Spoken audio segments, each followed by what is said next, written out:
बहुत समय पहले की बात है। एक राज्य में बहुत ही खूबसूरत लड़की रहती थी। उसकी खूबसूरती के चर्चे पूरे राज्य में थे। खूबसूरत होने के साथ साथ वह बहुत ही सुंदर नाच भी किया करती थी।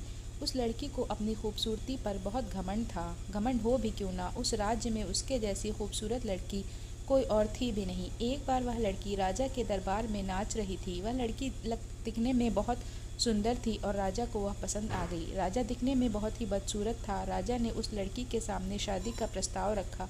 उस लड़की को राजा की शक्ल बिल्कुल भी पसंद नहीं आई क्योंकि वो बदसूरत था, लेकिन वो राजा को मना भी नहीं कर सकती थी।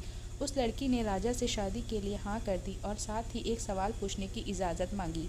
राजा बोला, ठीक है, तुम्हें जो भी पूछना है पूछ सकती हो। उस लड़की ने राजा का मजाक उड़ाते हुए उनसे पूछा, महाराज, जब हुस्न और खूबसूरती बढ़ रही थी तो आप कहाँ थे? राजा को सवाल सुनकर गुस्सा तो बहुत आया, लेकिन वो मुस्कुराते हुए बोले, जब तुम हुस्न और खूबसूरती के लाइन में खड़ी हुस्न और खूबसूरती ले रही थी तो उस वक्त मैं किस्मत की लाइन में खड़ा किस्मत ले रहा था, जिसकी वजह से आज मेरे दरबार में तुम जैसे हुस्न वाली लड़कियां गुलामों की तरह नाच रही हैं।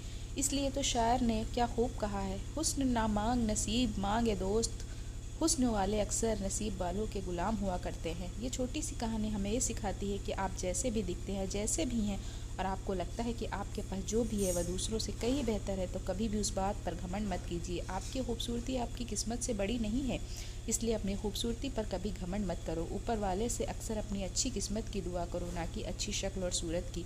किस्मत के सामने किसी की नहीं चलती और किस्मत बदलने में देर नहीं लगती। साथ ही कर्म करना कभी मत छोड़ो, कर्म करने से किस्मत बदली जा सकती है। ये कभी मत सोचना कि जो किस्मत में लिखा है वही होगा या भाग्य से ज़्यादा कभी किसी को नहीं मिलता, बल्कि हकीकत तो यह है कि सही वक्त पर सही जगह पर होने के लिए आपको कर्म भी सही करने पड़ेंगे।